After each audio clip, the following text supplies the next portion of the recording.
let's do another curve sketching example. This time for a function has a very restricted domain. So if I'm going to sketch y equals x square root of 2 minus x, then the first thing I need to do is get the domain. Now, the domain of the x piece is everything. There's nothing I can't plug into that x piece. But the square root of 2 minus x, remember that you can only plug in 0 or positive values. So, for instance, if x were 0, it's no problem. If x is 2, that's no problem, because 2 minus x is 0. But if x is 3, for instance, that's 2 minus 1. Now you're taking the square root of negative 1. So that's not going to be valid for what we're trying to do here. So as a result, we're going to say, all right, x can't be any greater than 2. Now it could be negative 5, because 2 minus negative 5 is a positive 7. So it could be from 2 all the way to negative infinity. So what we say is x is less than or equal to 2 is my domain. That tells me that's all I got to do to start. The second thing I need to do is to find the y-intercept. So what I do is I plug in 0 for x. So I say and we're going to say this is f of x. So f of 0 is 0 times 2 minus 0. So that tells me that when x is 0, y is 0. So that's my y-intercept. Now my x, since my y-intercept is the origin, I know it's at least one of my x-intercepts. But I also know that it's 0 when x is 0, but it's also 0 when x is 2. So that's an additional point that I get on the curve.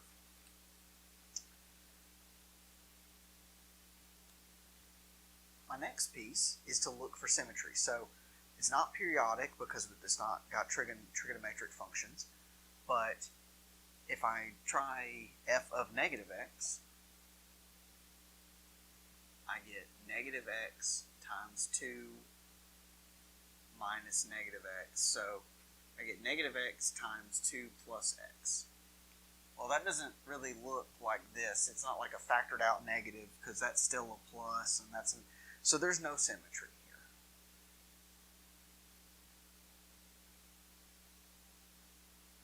So it's, disappointingly, there's no symmetry here. We can't exploit symmetry. Now, the next piece is to look for the asymptote, the vertical asymptotes. Now, we're not going to have any vertical asymptotes because we don't have any logarithms, and we don't have there's no division here. So there's no sort of like divide by 0 for polynomials. We don't have, in terms of the domain, it's one compact set from 2 all the way to negative infinity. So there's no kind of discontinuities where it's going to rise off. There's no values where I can approach that value for x and the function just shoots off to positive or negative infinity. So there's no vertical asymptote.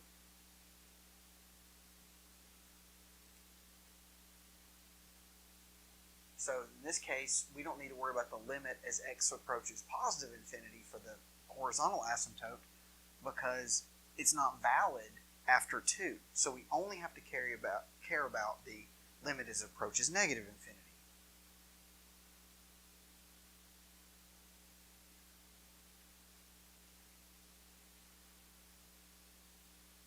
Well, as this goes to negative infinity, this x itself goes to negative infinity, and then negative x goes to positive infinity.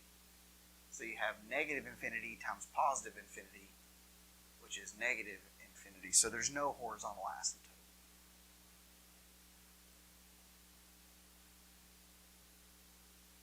But we do know that the end behavior of this function should be going towards negative infinity. So that's still helpful, regardless of the fact that we don't have an asymptote.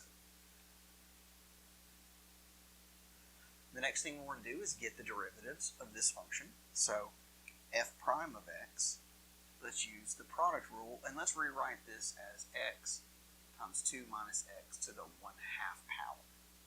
So that's going to be the derivative of the first, 2 minus x to the 1/2, plus, keep the first alone, take the derivative of the second. So bring down the power, subtract 1 from the power, and then multiply by the derivative of the inside, which is negative 1. So that gives me 2 minus x to the 1/2. So that's minus 1/2 x, 2 minus x to the negative 1/2. So if I wanted to condense that into a single expression, I would get, that's my so that would be 2 minus x to the 1/2 minus 1/2 x over 2 minus x to the 1/2. So if I got a common denominator of 2 minus x to the 1/2, I get 2 minus x minus another half x. So I get 2 minus 3/2 x over 2 minus x to the 1/2. Which is fine. That's an acceptable answer there.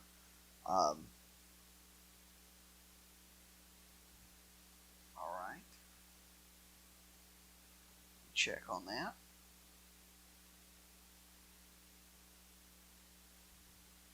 Alright, I had to check my cheat sheet to make sure I'm staying on track here. Don't want to get too far off too early. Alright, let's do f double prime here. F double prime, let's use this. Let's not use this, because quotient rules are disgusting. Product rules are just so much easier to handle.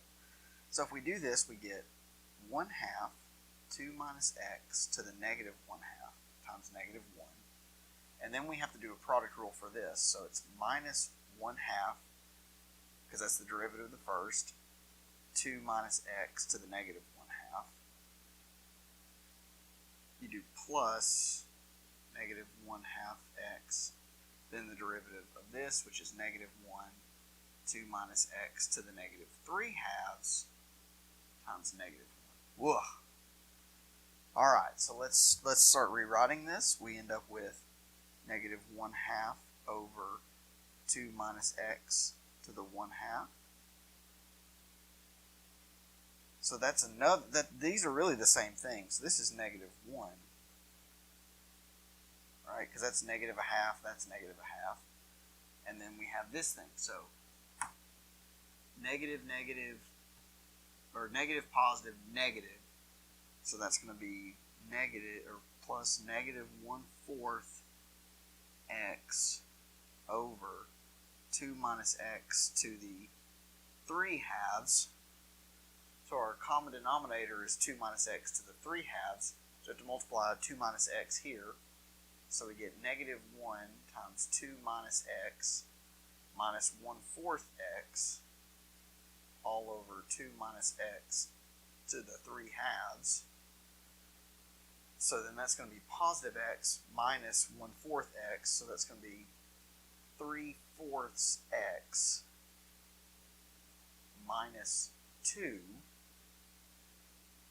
over 2 minus x to the 3/2.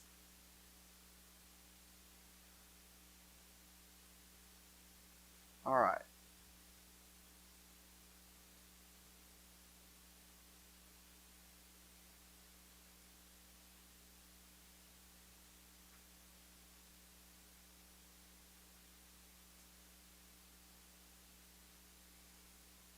Alright, let's just think about this for a moment.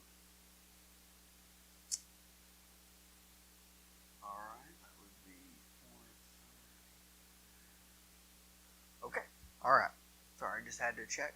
Again, always good to be doing self-checks and sanity checks when you do curve sketching, because you're doing a lot of things, right? Look how much we've already done, and we haven't even really gotten to critical points or anything like that. It's a lot of work. Curve sketching is a lot of work. And so,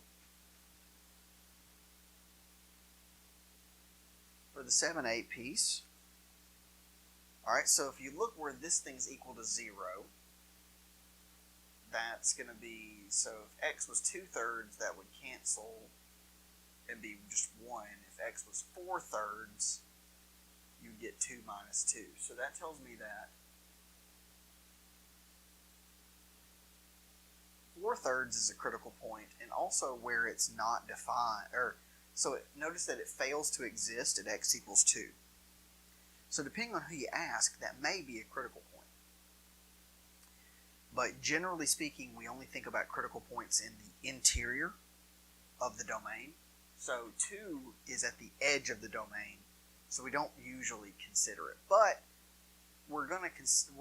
it's important to kind of leave it there because we're going to use it for the intervals of increase and decrease. So I have a critical point at x is 4/3. So what I'm going to have is 2 is my edge of my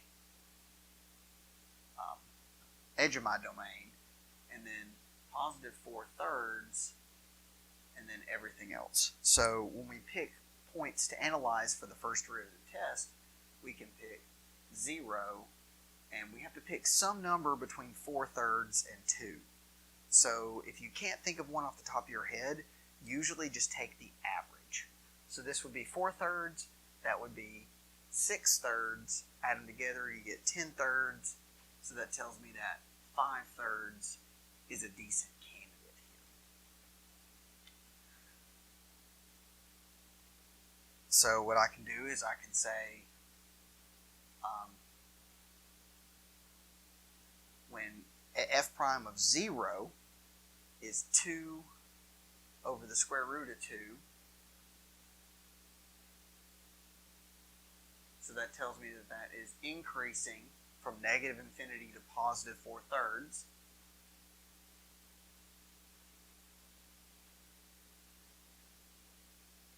Now here's an interesting trick. Here's an interesting trick. I know that this is a critical point, and this is the edge of the domain. And I know it's increasing here. So let's think about this. Let's do the second derivative test for this. Let's do f double prime of 4/3. So if we do f double prime of 4/3, we're going to get 1 minus 1 minus 2, so negative 1 over 2 minus 4/3 to the 3/2. Now 2 minus 4/3 is positive, so the 3/2 power of it will also be positive. So you have negative 1 over some positive. So that's less, that's concave down, right? Negative values is concave down. So if it's concave down at 4/3, that means that this has to be a maximum. Now why does that matter? It matters because if I know it's increasing and hits a maximum, it can't possibly continue to increase, or it wouldn't be a maximum. It can't go dink max up. That doesn't make sense, right? Because that wouldn't be a maximum. It has to go dink down. So even without analyzing that, now I could plug that in. I get 5. I would get, right, 2 minus 5/2 over 2 minus 5/3 to the 1/2, right? And that's gonna be negative, which is fine. But if you know that you are increasing and then hit a max, you have to be decreasing on the other side. Otherwise, it's not maximum. And, that's just plain sense. So, moving along.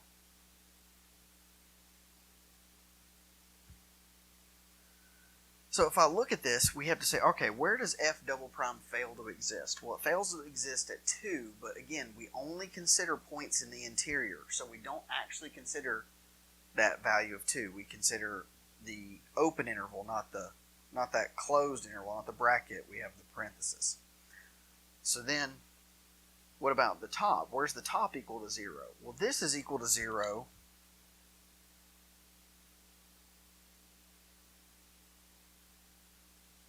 when x is 8/3, right? Because the 3's will cancel. 8 divided by 4 is 2. When x is 8/3. However, x is not defined at 8/3 because 8/3 is larger than 2. So that tells me there actually are no inflection points.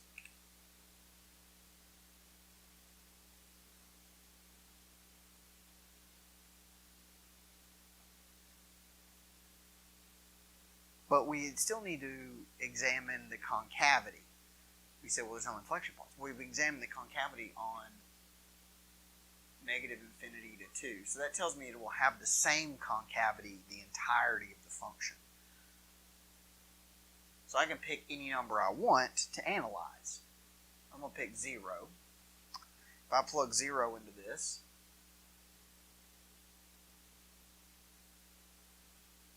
actually, now I'm not even going to pick 0. I'm going to pick 4/3. You know why? Because 4/3 already did up here. Already showed that it was concave down by the second derivative test. So I know it's concave down. So I know it's concave down. I know it goes to negative infinity. I know it has to stop at x equals 2. So let's draw it.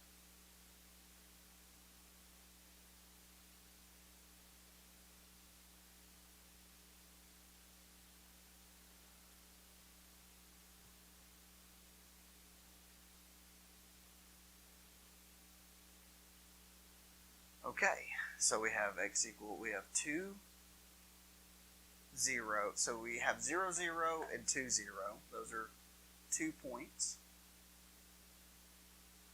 That's my y-intercept, and both of these are my x-intercepts. I know that it ends up somewhere at negative infinity. When as x goes this way, it goes somewhere down this way. I know that I have a maximum at 4/3, so I need to plug that actually into the original function. I have to say f of 4/3 is 4/3 times the square root of 2 minus 4/3. So that's 4/3 minus or times the square root of 2/3. So that's a pretty ugly answer. 4/3 times the square root of 2/3. I mean, I don't even really know a good way to simplify that. 4/3 is like 1.33 continuing, and the square root of 2/3 is a little bit larger than 2/3, but there's not really, so we're probably, a good estimate of that would be somewhere around 1, somewhere around 1. You'd have to plug that into a calculator to be more specific, but at 4/3, 1. Again, not 1, it's whatever that is, so roughly 1, right?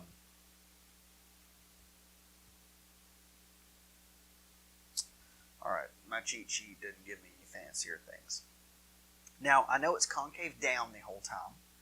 I know that it's decreasing from here to here, so I know it's decreasing from here to here, and it's increasing from negative infinity to here, so it's, you know, it's increasing over time, right?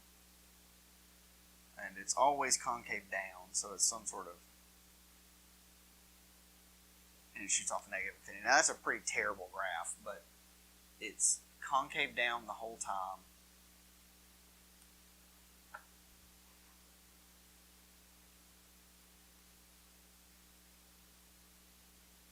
So it's going to look something like that. So that let's make sure it satisfies all the properties. 0, 0, 2, 0, no symmetry, clearly, no vertical asymptote, no horizontal asymptote. It goes to negative infinity as x goes to negative infinity. It increases all the way up to 4/3 and then decreases down to 2. It has no inflection points, and it's always concave down. So that looks like a pretty representative graph. It may not be perfect, but it gives you a good idea of what to expect.